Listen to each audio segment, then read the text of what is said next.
ஆமென். நாங்கள் இணைந்திருப்பது சங்கமம் வானொலியின் வியாழக்கிழமைக்கான மதிய நேரடி ஒலிபரப்பு. இணைந்திருக்கிற ஒவ்வொருவரையும் வாழ்த்துகிறோம், வரவேற்கிறோம். நாங்கள் இணைந்திருப்பது விடுதலையின் வெளிச்ச நேரம். விடுதலையின் வெளிச்ச நேரத்தில் எங்களுடன் ஊழியர் சுவிசதகி செல்வி ராமச்சந்திரன் அவர்கள் இணைந்திருக்கிறார். லண்டன் யூகேயிலிருந்து பெண்களுக்கான வாலிபர்களுக்கான விசேட ஆலோசனையுடன் இணைந்திருக்கிற ஊழியரை வாழ்த்துவோம், வரவேற்போம், மாலை வணக்கங்களுக்கு கூறுவோம். அவரையும் குடும்பத்தாரையும் ஊழியங்களையும் கர்த்தர் தாமே ஆசீர்வதித்து வழிநடத்துவாராக. கர்த்தர் கொடுத்த தாளந்துகளை கர்த்தருடைய நாம மகிமைக்காகவும் ஆத்தும ஆதாயத்துக்காகவும் எடுத்து வந்து விதைக்க ஆயத்தமாய் வந்திருக்கிறவரை பரிசுத்த ஆவியானவர் தாமே வழி நடத்துவாராக. நாங்கள் இந்த வேளையிலும் தேவ ஊழியரை வரவேற்று கொண்டு மாலை வணக்கங்களை கூறி வரவேற்று கொண்டு இந்த வேளையிலும் அவரிடம் ஒப்படைப்போம். அவர் மீதியானவற்றை தேவ செய்தி கூடாக வழி நடத்துவார். ஆமேன். பிரைஸ்லோடமா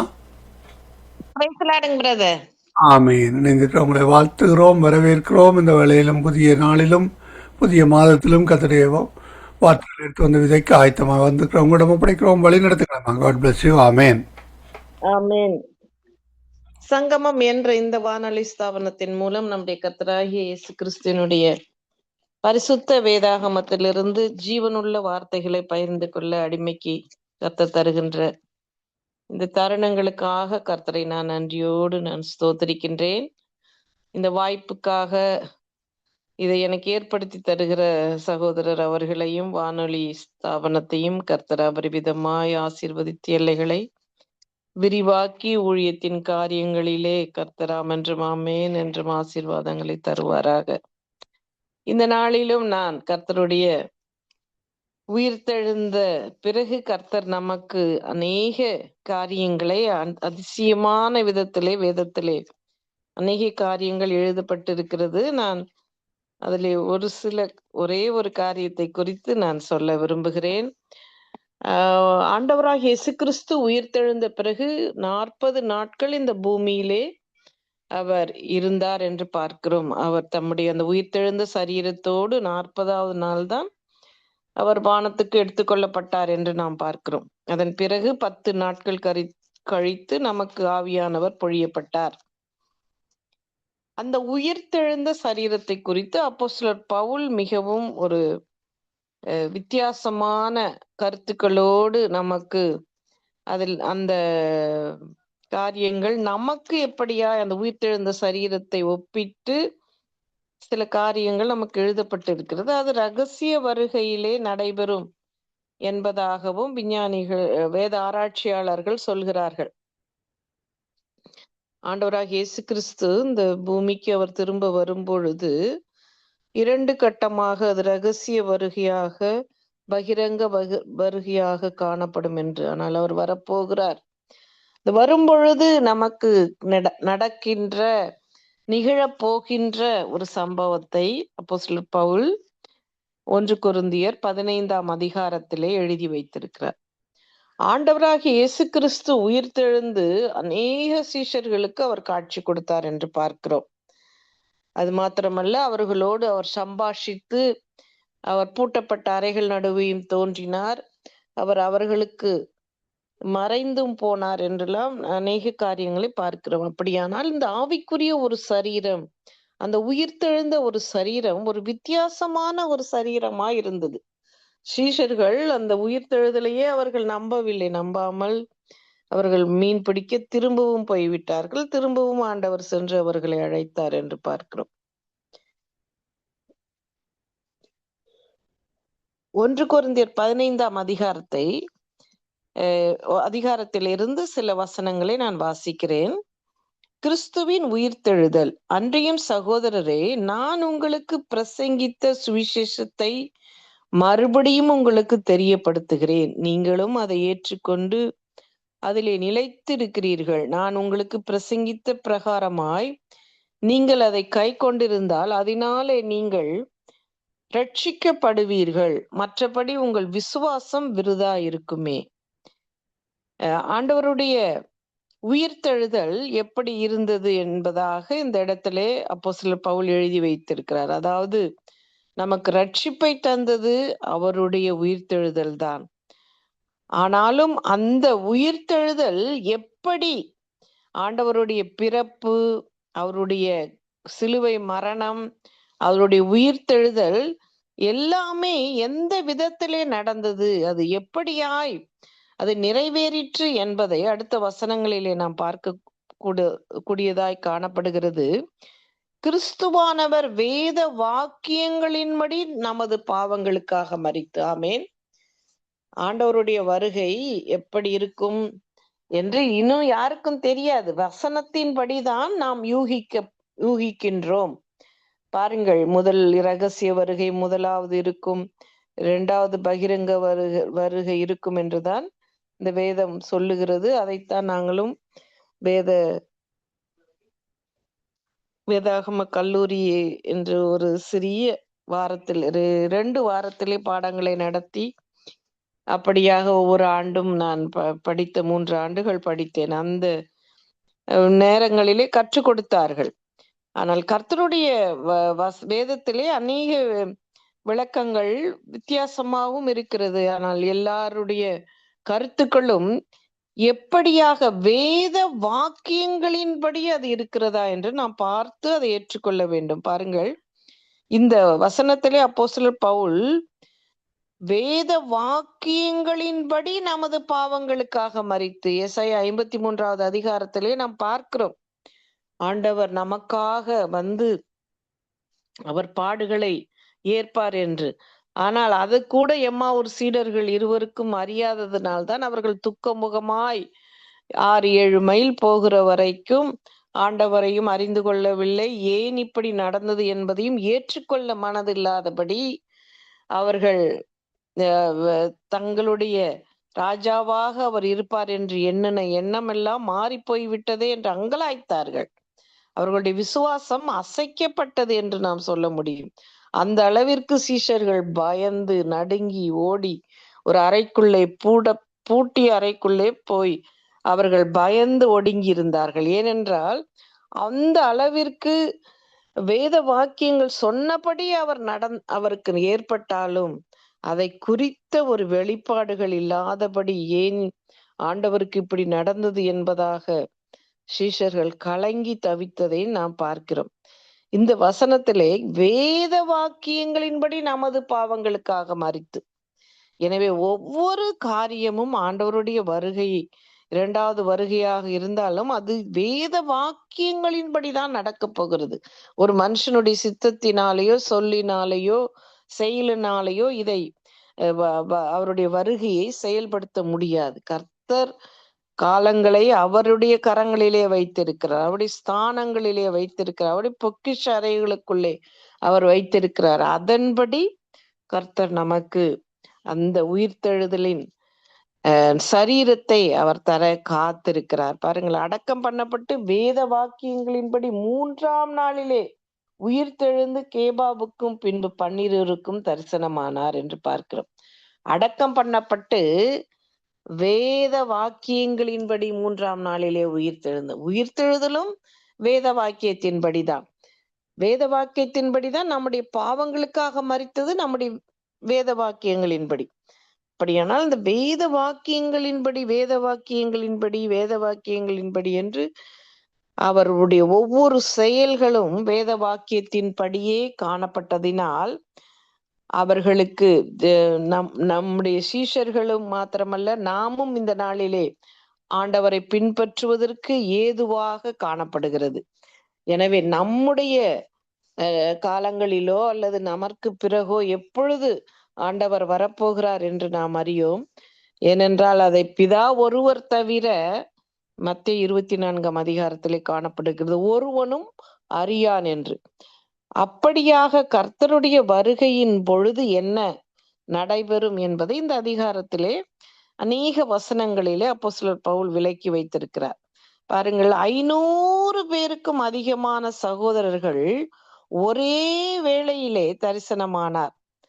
அப்படி என்றால் 500 பேர் ஒரே இடத்திலே கூடி இருந்திருக்கிறார்கள். அந்த கூடி இருந்த ஆராதித்து கொண்டிருந்த அந்த வேளையிலே அந்த இடத்திலே வந்து அவர் காட்சி கொடுத்ததாக, அவர் பரமேறுவதற்கு முன்பதாக இதெல்லாம் நடந்ததாக ஒவ்வொரு நிருபங்களிலே நாம் வாசிக்கிறோம்.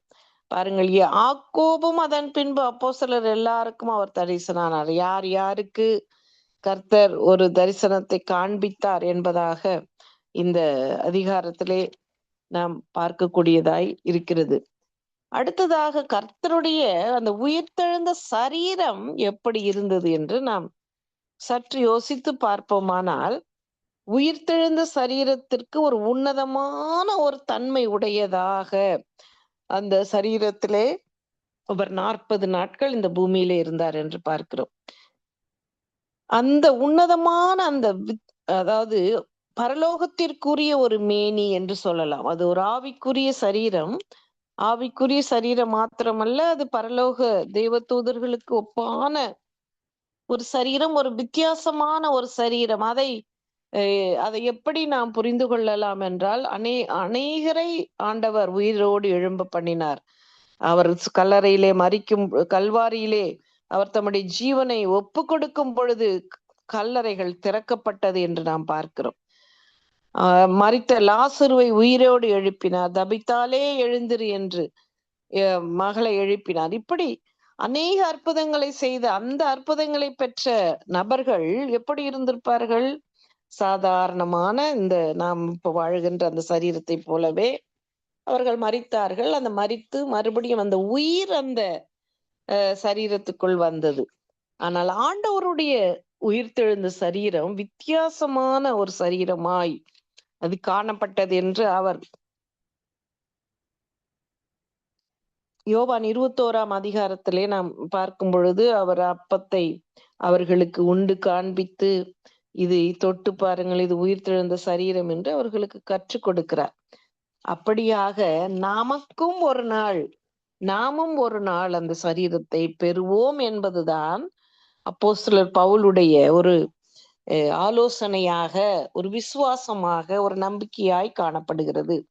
அதுதான் இந்த 1 கொரிந்தியர் 15ஆம் அதிகாரத்திலே அநேக வசனங்களிலே மரித்தோர்களின் உயிர்த்தெழுதல் என்ற அந்த ஒரு மரித்தோர்களின் உயிர்த்தெழுதல் என்ற ஒரு காரியத்தை பல உதாரணங்களோடு கூட அப்போஸ்தலர் பவுல் நமக்கு எடுத்து கூறுகிறார். முதலாவது 51வது வசனத்தை வாசிக்கிறேன். 1 கொரிந்தியர் 15ஆம் அதிகாரம் 51வது வசனம். நான் அநேக முறைகளிலே இந்த பிரசங்கத்தை செய்திருக்கிறேன். இதோ ஒரு ரகசியத்தை உங்களுக்கு சொல்லுகிறேன், நாம் எல்லாரும் நித்திரை அடைவதில்லை, ஆகிலும் கடைசி எக்காலம் தொனிக்கும் பொழுது, ஒரு நிமிஷத்திலே, ஒரு இமைப்பொழுதிலே நாம் எல்லாரும் மறுரூபமாக்கப்படுவோம். பாருங்கள், எவ்வளவு அழகா எழுதப்பட்டிருக்கிறது. இந்த சத்தியத்தை அறிந்த நாம் கர்த்தருடைய சித்தத்தை செய்ய நாம் ஜாக்கிரதையா இருக்க வேண்டும். ஒரு ரகசியத்தை உங்களுக்கு சொல்லுகிறேன், நாம் எல்லாரும் கடைசி காலம் தொனிக்கும் பொழுது, ஒரு இமைப்பொழுது என்றால் செகண்ட் தான் நமக்கு தெரிந்த ஒரு ரொம்ப சின்ன நேரத்தை குறிப்பிடுகிற அளவாய் நாம் பார்க்கிறோம். அது செகண்டை விட அதிலிருந்து பிராக்ஷனாக நாம் எடுத்தால்தான் இந்த கண்ணை இமைக்கிற நேரமாய் மாறுகிறது. அவ்வளவு சிறிய நேரத்திலே, அதாவது அது ஒரு பொருட்டே இல்லை. ஒரு நிமிஷம், ஒரு இமைப்பொழுதிலே நாம் எல்லாரும் என்ன செய்யப்பட போகிறோமா? மறுரூபமாக்கப்படுகிறோம் என்று இந்த வசனம் சொல்லுகிறது. இது ஒருவேளை 2000 வருஷங்களுக்கு முன்பதாக இருந்த உலகத்திலே, அந்த நாட்களிலே காணப்பட்ட வேகத்திற்கும் விஞ்ஞான வளர்ச்சியில் அற்ற காலங்களுக்கும் ஒருவேளை பெரிய ஒரு காரியமாய் தெரிந்திருக்கலாம். ஆனால் இந்த நாளிலே, நாம் வாழ்கின்ற இந்த நாட்களிலே, நாம் பார்க்கின்ற இந்த டெக்னாலஜிகளும் மனிதனுடைய அறிவும் காரியங்களையும் பார்க்கும் பொழுது, இந்த ஒரு இமைப்பொழுதிலே நம்முடைய சரீரத்தை மறுரூபமாக்க மகா தேவனுக்கு வல்லமை இருக்கிறது என்பதை நாம் அறிந்து உணர்ந்து கொள்ளுகிறவர்களாய் காணப்பட வேண்டும். ஏனோதானவென்று நாம் எவ்வளவோ காரியங்களை ஒதுக்கி வைத்து விட்டுதான் மற்றவர்களுக்கு நாம் உதவி செய்வோம். ஆனால் அப்படி உதவி செய்கிற ஒவ்வொரு காரியத்திலும் கர்த்தர் நம்மை மறுரூபமாக்குகிறார். நம்முடைய சரீரத்தை ஒரு நாள் மறுரூபமாக்குவார் என்பதை நாம் அறிந்தவர்களாய் ஜீவிக்க வேண்டும். பாருங்கள், நம்முடைய ஆவி, ஆத்துமா, சரீரம் கர்த்தருக்கு முன்பதாய் குற்றமற்றதாய் ஒப்பு கொடுக்கப்பட வேண்டும் என்று 1 தெசலோனிக்கர் நிருபத்திலே அப்போஸ்தலர் பவுல் எழுதுகிறார். அப்படியாக நாம் குற்றமற்றவர்களாய் ஜீவிப்பதற்கு நம்முடைய இந்த சரீரம் ஒரு நாள், ஒரு இமைப்பொழுதிலே அது மறுரூபமாக்கப்படும் என்பதை யோசித்தவர்களாய் நாம் ஜீவிக்க வேண்டும். பாருங்கள், இந்த அப்போஸ்தலர் பவுல் இந்த அதிகாரத்திலே அநேக காரியத்தை கற்றுக் கொடுக்கிறார். ஆனால் அவர் சொல்லுகிற விதம் வேத வாக்கியங்களின்படி நமது பாவங்களுக்காக மரித்து வேத வாக்கியங்களின்படி 3ஆம் நாளிலே உயிர்த்தெழுந்தார். எனவே வேத வாக்கியங்களின்படி கர்த்தர் நம்முடைய சரீரத்தை ஒரு நாள் மறுரூபமாக்குவார் என்பதிலே எந்த ஒரு சந்தேகமுமே இல்லை. எப்படியாக அந்த சரீரம் இருக்கும் என்று சற்று ஒரு சில வசனங்களை, கீழே உள்ள வசனங்களை நாம் பார்க்கலாம். 1 கொரிந்தியர் 15ஆம் அதிகாரம் 52, 53 வசனங்களை வாசிக்கிறேன். எக்காலம் தொனிக்கும், அப்பொழுது மரித்தோர் அழிவில்லாதவர்களாய் எழுந்திருப்பார்கள், நாமும் மறுரூபமாக்கப்படுவோம். அழிவுள்ளதாகிய இது அழியாமையையும் சாவுள்ளதாகிய இது சாவாமையும் தரித்து கொள்ள வேண்டும். அழிவுள்ளதாகிய இது அழியாமையும் சாவுக்கேதுவாகிய இது சாவாமையும் தரித்து கொள்ளும் பொழுது மரணம் ஜெயமாய் விழுங்கப்பட்டது என்று எழுதியிருக்கிற வார்த்தை நிறைவேறும். ஆமென். எக்காலம், கடைசி எக்காலம் தொனிக்கும் போது, எத்தனையோ எக்காலம், 7 எக்காலம் வெளிப்படுத்தின விசேஷத்திலே இருக்கிறது. ஒவ்வொரு எக்காலம் ஊதும் பொழுதும் என்னென்ன காரியங்கள் இந்த பூமியிலே நிறைவேறும் என்பதாக காணப்படுகிறது. அப்படியே கடைசி எக்காலம் ஊதப்படும் பொழுது, தொனிக்கும் பொழுது மரித்தோர் முதலாவது எழுந்திருப்பார்கள் என்று 1 தெசலோனிக்கர் 4ஆம் அதிகாரம் 16வது வசனத்திலே வாசிக்கிறோம். மரித்தோர் அழிவில்லாதவர்களாய் அவர்கள் உயிர் தெழுவார்கள் என்று. அதே சமயத்திலே நாம் அந்த நாட்களிலே உயிரோடு அவருடைய வருகை நாட்கள் இருப்போமானால் நமக்கும் அந்த கண்களை இமைக்கிற நேரத்திலே, அந்த ஒரு நிமிஷத்திலே மறுரூபமான ஒரு சரீரம், அந்த உயிர்த்தெழுதலுக்கு ஒப்பான சரீரம், பூட்டப்பட்ட அறைகளுக்கு உள்ளாய் போகிற சரீரம், பரம எருசலேமுக்குள்ளே படிகளுக்குள் போகிற ஒரு சரீரமாய், இந்த சரீரத்தை கர்த்தர் ஆவிக்குரிய ஒரு சரீரமாய் நமக்கு எப்படி ஆதாம் ஏவாளை உண்டாக்கின ஒரு சரீரமாய் மாற்றுவார். ஆதாம் ஏவாளை உண்டாக்கும் பொழுது அவர்களை நித்தியமாய் அவரோடு நிரந்தரமாய் இருக்க உண்டாக்கப்பட்டவர்கள். ஆனால் அவர்களுக்கு மரணத்தை அவர்களாகவே வருவித்து கொண்டதினால் நாமும் இந்த நாளிலே அந்த சந்ததியிலே இருந்து கொண்டிருக்கிறோம். ஆனால் தேவன் அதை எல்லாவற்றையும் மாற்றும்படியாய் வேத வாக்கியங்களின்படி ஆண்டவராகிய இயேசு கிறிஸ்துவை நம்முடைய பாவங்களுக்காக மரிக்க வேத வாக்கியங்களின்படி அவர் உயிர்த்தெழுந்தார். வேத வாக்கியங்களின்படி அவர் திரும்பவும் வரப்போகிறார். மத்தேயு 24 நமக்கு எச்சரிக்கிறது, இஸ்ரேல் நமக்கு எச்சரிக்கிறது, யுத்தங்கள் நமக்கு எச்சரிக்கிறது, காலங்களும் நேரங்களும் அப்படியே எச்சரிக்கிறது. இந்த சரீரம் ஒரு அழிவுள்ள ஒரு சரீரம். இந்த சரீரம் சாவுக்கு ஏதுவான ஒரு சரீரம். இந்த சரீரத்திலே நாம் செய்கின்ற ஒவ்வொரு காரியங்களுக்கும் கர்த்தருக்கு ஒரு நாள் கணக்கு ஒப்புவிக்கிறவர்களாய் நாம் காணப்படுகிறோம். அந்த பரிசுத்தமாய் நாம் பாதுகாத்து கொள்ள கர்த்தர் நமக்கு கிருபை பாராட்டுவாராக. பரிசுத்தமாய் நாம் இந்த ஆவி ஆத்மாவை வைத்துக் கொள்ளும் பொழுது, ஆவி ஆத்மா சரீரத்தை வைத்துக் கொள்ளும் பொழுது, இந்த சரீரம் ஒரு நாள் அழியாமையையும் சாவுள்ள இது சாவாமையையும் தரித்து கொள்ளும். எப்படி ஒரு ட்ரெஸ் கிடைச்சா, ஒரு சேரீ கிடைச்சா எவ்வளவு சந்தோஷமாய் அதை புதிதாய் நாம் தரித்து கொள்கிறோம். தரித்து கொள்வது என்றால் போட்டுக்கொள்வது. அப்படியாக தேவன் ஒரு நாள் வரப்போகிறார். அவர் வானத்திலே அவர் வரும் பொழுது நம்மை அப்படியே அவர் ஒரு புதிய ஒரு அழிவில்லாத ஒரு சரீரத்தையும் சாவே வராத ஒரு சரீரத்தையும் கொடுத்து நம்மை உடுத்துவித்து நம்மை அந்த பரம எருசலேமுக்கு பங்குள்ளவர்களாய் அவர் நம்மை ஜெயமாக, இந்த மரணமே உன் கூரெங்கே, பாதாளமே உன் ஜெயம் எங்கே என்று அவர் எச்சரித்து ஜெயம் கொடுத்து நம்மை அவர் சேர்த்து கொள்ள அவர் வரப்போகிறார். ஆமென். இந்த சரீரம் இப்படி ஒரு அழியாத ஒரு சரீரத்தையும் சாகவே சாகாதபடி இருக்கிற ஒரு சரீரத்தையும் கர்த்தர் நமக்கு கொடுப்பார் என்பதை சொல்லும் முன்பதாக அப்போஸ்தலர் பவுல் அநேக உதாரணங்களையும் அங்கு அதே அதிகாரத்துல எழுதி வைத்திருக்கார். ஒரு சில காரியங்களை நான் சொல்லி முடிக்கிறேன். பாருங்கள், ஒரு விதையை, இப்பொழுது சம்மர் வந்து விட்டது, கனடாவிலும் வந்திருக்கும் என்று நான் விசுவாசிக்கிறேன். செடி கொடிகளை நாம் சின்ன சின்ன காரியங்களை நாம் தோட்டத்திலே செய்ய நமக்கு வெதர் சரியானபடி அமைந்திருக்கிறது.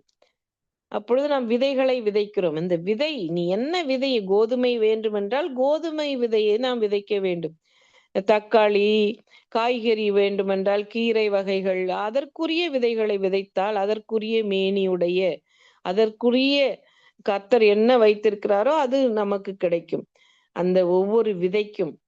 ஆனால் வேறு ஒரு செடிக்காக நாம் வேறு ஒரு விதையை நட முடியாது அல்லவா? அப்படியாகத்தான் அப்போஸ்தலர் பவுல் எழுதுகிறார், நீ விதைக்கிற போது இனி உண்டாகும் மேனியை விதையாமல். அதாவது ஒரு தக்காளி செடி வேணுமென்றால் தக்காளி செடியை நாம் போய் விதைப்பதில்லை, அதற்குரிய விதையை மாத்திரம்தான் விதைக்கிறோம். அந்த விதை முளைத்து ஒரு செடியாக அது ஒரு மேனியை கொண்டு அது வருகிறது போல, நமக்கும் தேவன் நம்முடைய சரீரம் அழிக்கப்படும் பொழுது அவர் தேவன் ஒரு புதிய மேனியை, அது அழியாமல் உள்ள ஒரு மேனியை, சாகே வராத ஒரு மேனியை அதற்கு உடுத்துவிக்கிற ஒரு வல்லமையோடு கூட தான் அவர் வானத்திலே அவர் எக்காலம், கடைசி எக்காலம் தொனிக்கும் பொழுது அங்கு ஒரு இமைப்பொழுதிலே நாம் மறுரூபமாக்கப்பட போகிறோம். ஒரு நிமிஷத்திலே விதை வகைகள் ஒவ்வொன்றிற்கும் அதற்கேற்ற மேனி கொடுக்கிறார் அல்லவா? ஆம், நெல் கோதுமை வகைகள் எடுத்துக்கொள்ளும் பொழுது நெல்லிலே எத்தனையோ வகையான நெற்கள் இருக்கிறது என்று சொல்கிறார்கள். இப்படி ஒவ்வொரு வகையான காரியத்திற்கும் ஒவ்வொரு அழகழகான பூக்களை பார்க்கிறோம், செடிகளை பார்க்கிறோம், காய்கறிகள். அதே போல வானத்திலே உள்ள காரியங்களையும் அப்போஸ்தலர் பவுல் சொல்லுகிறார். வானத்துக்குரிய மேனிகள் உண்டு. பாருங்கள், தேவ தூதர்களை நாம் பார்க்கிறோம், அவர்களுக்கு வித்தியாசமான மேனிகள். அவர்களுடைய பிழையாம் கழுதையின் மீது அவர் இஸ்ரேல் ஜனங்களை சபிக்க சென்ற பொழுது பிழையாமுக்கு ஒரு தேவ தூதர் அங்கு நிற்பது கண்ணுக்கு தெரியவில்லை. ஆனால் அந்த கழுதைக்கு கண்கள் திறக்கப்பட்டது. ஏனென்றால் வானத்துக்குரிய மேனியை பார்ப்பதற்குரிய வெளிப்பாடுகளை பெற்றிருந்தது. அந்த கண்களை கர்த்தர் திறந்தார். ஆனால் தவறான வேலைக்கு செல்வதினால் கர்த்தர் அந்த பிழையாம் தீர்க்கதரிசனுடைய கண்கள் திறக்கப்படாமல் இருந்தது. பூமிக்குரிய மேனிகளும் உண்டு. பாருங்கள், பூமியிலே நாம் வாழ்கிறோம், சுவாசிக்கிறோம், நாம் நடமாடுகிறோம். நமக்கு பூமிக்குரிய ஒரு சரீரம் கொடுக்கப்பட்டிருக்கிறது. கர்த்தர் இந்த பூமிக்குரிய இந்த மண்ணான மனிதனுடைய சாயலுக்கொப்பான அவர் வெளிப்பட்டு, அதுவும் வசனம் வேத வாக்கியங்களின்படி அவர் வெளிப்பட்டு அவர் நமக்காக மரித்தார். அது மாத்திரமல்ல, அவர் உயிர்த்தெழுந்து அந்த வானத்துக்குரிய மேனியை அவர் பெற்று, அவர் முதலாம் ஆதாம் செய்த அந்த எல்லா காரியத்தையும் அழித்து அவர் பிந்தின ஆதாமாய் அவர் உயிர்ப்பிக்கிற ஆவியானவராய் அவர் வெளிப்பட்டார் என்று அதே அதிகாரத்திலே 45வது வசனத்திலே நாம் பார்க்கிறோம். அந்தபடியே முந்தின மனுஷனாகிய ஆதாம் ஜீவ ஆத்மாவானான் என்று எழுதியிருக்கிறது. பிந்தின ஆதாம் உயிர்ப்பிக்கிற ஆவியானவர், நம்முடைய சரீரத்தை உயிர்ப்பிக்கிற ஆவியானவர் ஆண்டவராகிய இயேசு கிறிஸ்து. எனவேதான் கிறிஸ்துவுக்குள் மரித்தவர்கள் முதலாவது எழுந்திருப்பார்கள். கிறிஸ்து இல்லாத மரிக்கிறவர்களை உயிர்ப்பிக்க முடியாது. ஏனென்றால் அங்கு உயிர்ப்பிக்கிற விதை அங்கு போடப்படவில்லை. எனவே நாம் கிறிஸ்துவுக்குள் ஜீவிக்க, கிறிஸ்துவுக்குள் வாழ, கிறிஸ்துவுக்குள் செயல்பட நம்மை நாமே ஒப்பு கொடுக்க தேவன் அழைக்கிறார். பாருங்கள், சூரியனுடைய மகிமை, சந்திரனுடைய மகிமை, நட்சத்திரங்களுடைய மகிமை, இவைகளெல்லாம் ஒப்பிட்டு மரித்தோரின் உயிர்த்தெழுதலும் அப்படியே இருக்கும். இது அழிவுள்ளதாய் விதைக்கப்படும், அழிவில்லாததாய் எழுந்திருக்கும் என்று சொல்லி இருக்கிறார். எனவே கர்த்தர் நமக்கு இந்த நாளிலே சொல்லுகிற ஒரு எச்சரிப்பின் சத்தம். ஈஸ்டரை நாம் போன மாதத்திலே நாம் அனுசரித்தோம். அந்த உயிர்த்தெழுந்து 40 நாட்கள் தேவன் இந்த பூமியிலே அந்த உயிரோடு எழுந்த சரீரத்தோடு, அந்த உயிர்த்தெழுந்த வானத்துக்குரிய மேனியோடு அவர் உலாவி வந்த அந்த சரீரத்தை ரகசிய வருகையாக, அது பகிரங்க வருகையாக, அவர் 1000 வருஷ அரசாட்சியோடு அவர் நடத்த வேத வாக்கியங்களின்படி சொல்லுகிறது தான் நான் சொல்லுகிறேன். ஏனென்றால் அநேக இதிலே படிகள் இருக்கிறது, வேறு விதமாய் அநேக பிரசங்கங்கள் இருக்கிறது. ஆனால் இந்த வசனத்தை நேரடியாய் நாம் வாசிக்கும் பொழுது நமக்கு என்ன காரியத்தை அங்கு சொல்கிறது என்றால், அவர் ஒரு கடைசி காலம் தொனிக்கும் பொழுது, ஒரு நிமிஷத்திலே, ஒரு இமைப்பொழுதிலே நாம் எல்லாரும் மறுரூபமாக்கப்படுவோம். அல்லேலூயா. நாம் எல்லாரும் மறுரூபமாக்கப்படும்படியாய் கர்த்தர் கிருபை செய்யும்படியாய் நாம் கண்களை மூடி கர்த்தரை நோக்கி நாம் பார்ப்போமா? ஸ்தோத்திரம் தகப்பனே, இந்த நாளுக்காக நாங்கள் நன்றியோடு நாங்கள் உம்மை ஸ்தோத்தரிக்கிறோம், உம்மை துதிக்கிறோம் அப்பா. ஒரு நிமிஷத்திலே, ஒரு இமைப்பொழுதிலே எங்களை மறுரூபமாக்க வல்லமையும் மகிமையும் மகத்துவமும் நிறைந்த ஒரே தெய்வம் நீர்தான் சுவாமி. அப்பா, எவ்வளவு அழகாய் உம்முடைய சாயலிலே எங்களை படைத்து, அப்பா, வேத வாக்கியங்களின்படி வந்து எங்களுக்காக மரித்து, வேத வாக்கியங்களின்படி எங்களுக்காக உயிர்த்து, மறுபடியும் எங்களை மறுரூபமாக்க வரப்போகிறவரே உம்மை ஸ்தோத்தரிக்கிறோம், ஸ்தோத்தரிக்கிறோம், ஸ்தோத்தரிக்கிறோம் அப்பா. இந்த அற்பமான சரீரத்தை ஆற்றலுள்ள ஒரு சரீரமாய், ஆம் தகப்பனை, வானத்துக்குரிய மேனி எங்களுக்கு தர வருகிறவரே உம்மை வரவேற்கிறோம், உம்மை வாழ்த்துகிறோம், உம்மை போற்றுகிறோம், உம்மை துதிக்கிறோம் அப்பா. நாங்கள் எம்மாத்திரம் அப்பா இந்த மண்ணான மனுஷனிலே தங்கும்படியாய் மகிமையாய் உம்முடைய வசனத்தையும் வார்த்தைங்களுக்கு தருகிறவரே உமக்கு நன்றி அப்பா. இந்த நாளுக்காக உமக்கு நான் நன்றி என்று சொல்லுகிறேன். வானொலியை நடத்துகிற சகோதரரையும் அப்படி மனைவி, பிள்ளைகள், பேர பிள்ளைகளையும் அப்பா கையிட்டு செய்யும் காரியங்களை நீர் ஆசீர்வதித்து வழி நடத்தும்படியாய் எங்களுக்காக மரித்து உயிர்த்து சதாகாலம் ஜீவிக்கின்ற இயேசுவின் நாமத்தினால் ஜெபிக்கிறேன் நல்ல பிதாவே, ஆமென்.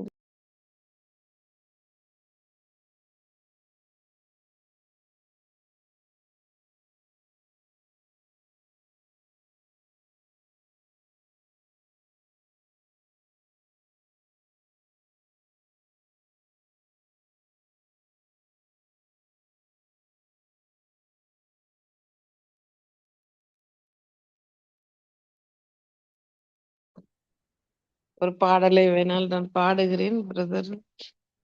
சாரி அம்மா, நான் மைக்கை ஆன் பண்ண மறந்துட்டேன்.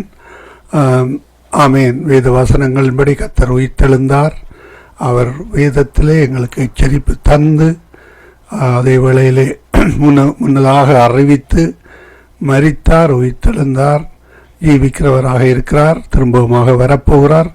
அப்படியாக அவர் எங்களுக்கு எழுதி தந்து முன்னதாகவே அறிவித்து விட்டுத்தான் காரியங்களை செய்கிறார். ஆமேன். கர்த்தருக்கு நன்றி செலுத்துகிறோம். கொடுக்கப்பட்ட வார்த்தைக்காக நன்றி செலுத்துகிறோம், வாழ்த்துகிறோம், பெற்றுக்கொண்டோம் என்ற அந்த விசுவாசத்தோடு கேட்டுக்கொண்டிருந்த ஒரு சார்பிலும் மறு உலகத்தை கேட்கப் போகின்ற ஒரு சார்பிலும் வாழ்த்துகிறோம், ஆசீர்வதிக்கிறோம். உங்கள் ஊழியங்களையும் குடும்பத்தாரையும் சவரன் ஜோயலுக்காக சௌர் ஏமி ஒவ்வொரு நாளும் ஜபித்துக் கொண்டிருக்கிறார்கள். கர்த்தர் பெரிதான காரியங்களை வழிநடத்துவார். கர்த்தருடைய கரத்திலே உங்களை ஊழியங்களையும் குடும்பத்தாரையும் ஒப்புவித்துக் கொண்டு நாங்கள் அடுத்த வாரத்திலே இதே வேளையிலே சந்திப்போம். அதுவரை இந்த வசமாக கூறுகிறோம், வாழ்த்துகிறோம், ஆசீர்வதிக்கிறோம். God bless you. Amen. Amen. நன்றி பிரதர். கர்த்தர் உங்களையும் ஆசீர்வதிப்பாராக. ஆமேன். ஆமேன். ஆமேன். அருமையானவர்களே, இதுவரை நேரம் எங்களுடன் ஊழியர் செல்வி ராமச்சந்திரன் அவர்கள் லண்டன் யூகேயிலிருந்து இணைந்து கர்த்தருடைய வார்த்தைகள் எடுத்து வந்து விதைத்தார். கர்த்தர் தாமே அவருடனும் கூட இருந்து ஆசீர்வத்து வழிநடத்துவாராக. கர்த்தருடைய கரத்திலே அவரையும் குடும்பத்தாரையும் ஒப்புவித்துக் கொண்டு நன்றிகளையும் வாழ்த்துக்களையும் கூறுகிறோம். மாலை வணக்கங்களை கூறி விட வருகிறோமா. God plus. ஆமேன். ஆமேன். ஆமென். நன்றிங்க பிரதர். ஆமென். ஆமேன். அருமையான